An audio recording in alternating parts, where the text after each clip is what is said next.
हाँ मुख्तलिफ डिपार्टमेंटों की आहिस्ता आहिस्ता चीजें। अब मैं एक छोटी सी मिसाल दूंगा, आपके बजट को किसी ने क्या करना है अगर महीने बाद पेट्रोल की प्राइसें बढ़ जाए, जी जी। पेट्रोल की कीमतें बढ़ जाएं तो इन्फ्लेशन आ जाएगा दोबारा, तो आपका बजट किधर गया है?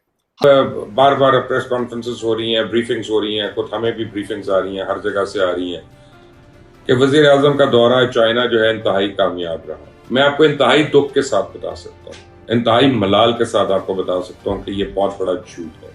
इसहाक डार के मनाने के बावजूद पीपल्स पार्टी के तहफ़्फ़ुज़ात बरकरार हैं। नायब वज़ीर आज़म के बजट पेश किए जाने का फैसला, बिलावल भुट्टो से मुज़ाकरात, चेयरमैन पीपल्स पार्टी इजलास में शिरकत किए बगैर पार्लियामेंट से चले गए।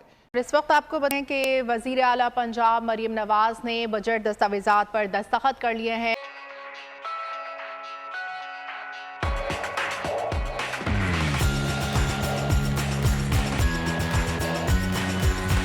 इसमें दो चार चीजें सामने आई हैं जो जख्मों पे नमक के बराबर है। कहते हैं जी मुलाजमीन की 25% तनख्वाह एक ग्रेड के 16 से 25 और 17 से 22 वालों को 22% बढ़ा दी गई है। क्या जरूरत थी भाई इसकी?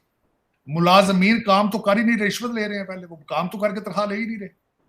मैंने आपको कहा था कि मुलाजमीन जो है पहले 4 दिन आते हैं दफ्तर में तकरीबन 12-1 बजे, चाय पीते हैं, सिगरेट पीते हैं, वापस चले जाते हैं। कोई रिश्वत दे तो उसका काम कर देते हैं, काम करने की रिश्वत लेते हैं, ना काम करने की तनख्वाह लेते हैं। ये तो आइडिया वहां पे। पेंशन 15% बढ़ाई है, ठीक है। दुख वाली जो बात सबसे बड़ी है कि मुझे पहले पता नहीं था, वो भी इल्म हो गया, दुनिया को भी इल्म हो गया कि आपकी पहले मिनिमम वेज जो थी वो 32,000 रुपया थी, अब उसको 32 से 36,000 कर दिया गया जी। चीमा साहब, मैं आपके जो हुकूमत चलाने वाले हैं उनको बताऊं, अगर 4 बंदे इस्लामाबाद में किसी अच्छी जगह पर डिनर करें तो बिल 36,000 से ज्यादा। तो मेरे ख्याल में ये शर्मिंदगी है। 36,000 में जरा गुजारा, मुझे इसका बजट बना के बताएं किसी बंदे का। 36,000 की तनख्वाह में 2 बच्चे पालने हो, किस तरह पालेंगे? फिर कहते हैं जी रिश्वत बढ़ रही है सोसाइटी में, करप्शन है, जराइम बढ़ रहे हैं। कौम के हालात तो ये है।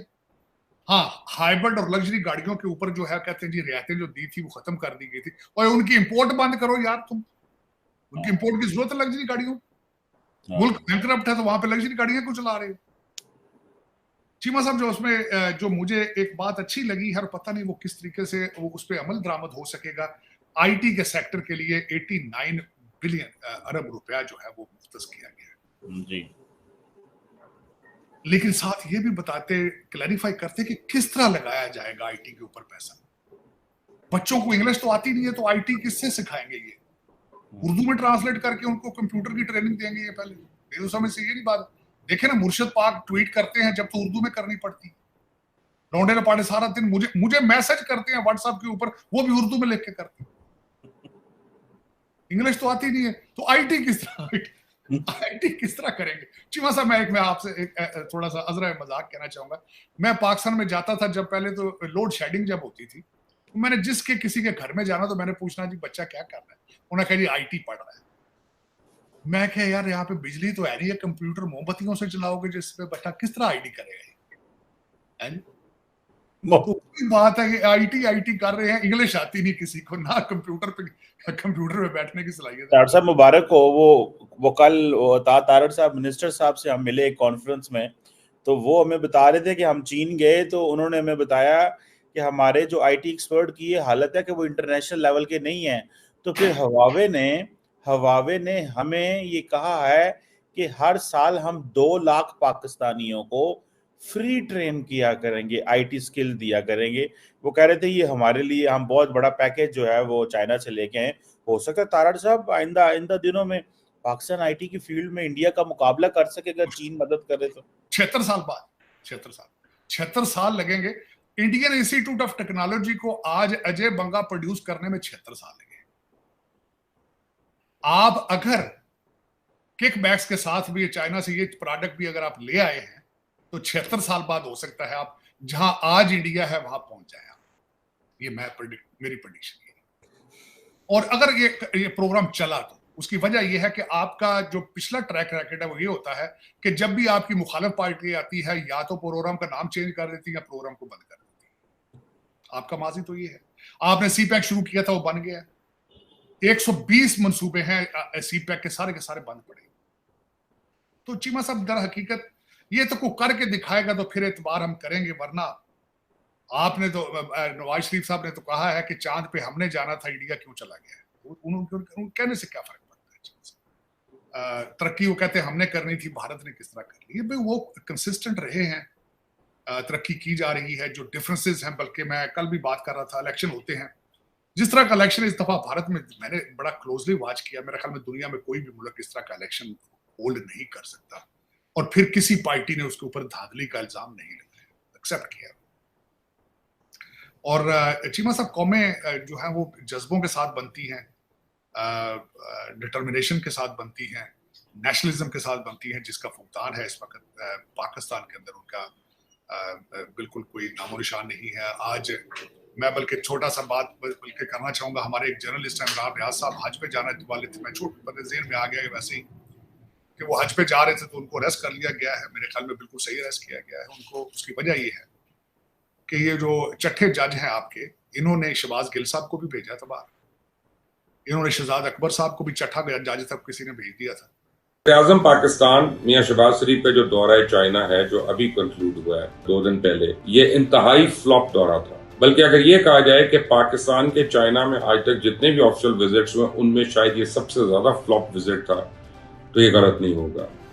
और हमें झूठ बताया जा रहा है, हमें गलत बयानियां की जा रही हैं, हमें मरूब किया जा रहा है कि पंजाब में ऐसी कानून साजी हो गई है कि गलत बात करने पे आप अंदर हो जाएंगे और आपको इतने करोड़ फाइन हो जाएगा। हम तैयार हैं, अगर सच बोलने की सजा ये है कि हमने जेल में जाना है तो हम तैयार हैं, मैं तैयार हूं कम से कम। लेकिन वजीर आजम पाकिस्तान समेत उनकी टीम का हर फर्द जो है वो झूठ बोल रहा है। सबसे पहला झूठ यह है कि ये दौरा 5 दिन का था ही नहीं सरकारी, ये 5 दिन के लिए थे वहां पे, लेकिन दौरा जो था वो सिर्फ 2 दिन का सरकारी दौरा था, जिसमें 1 दिन तो आप लगा लें जो ये प्रेसिडेंट शी जिनपिंग को मिले, और एक जोहराना हुआ जिसकी हमने तस्वीरें देखी, वीडियोस देखी बड़ी गौर से। एक और दिन जो था वो बड़ा अहम दिन था। उस दिन वजीर आजम की 3 कंपनीज के साथ मुलाकातें हुई, 3 चाइना की वो important companies, state owned companies कि जिन्होंने पाकिस्तान के अंदर बड़ी हेवी ड्यूटी इन्वेस्टमेंट की हुई है, जिन्होंने पाकिस्तान के अंदर प्रोजेक्ट्स कर रहे हैं। मैं आपको उनकी डिटेल्स बता देता हूँ। एक है चाइना गुजाबो, अब मैं नाम अगर गलत ले लूं तो प्लीज ये ना समझिए, मुझे चाइनीज आती नहीं है, ठीक है।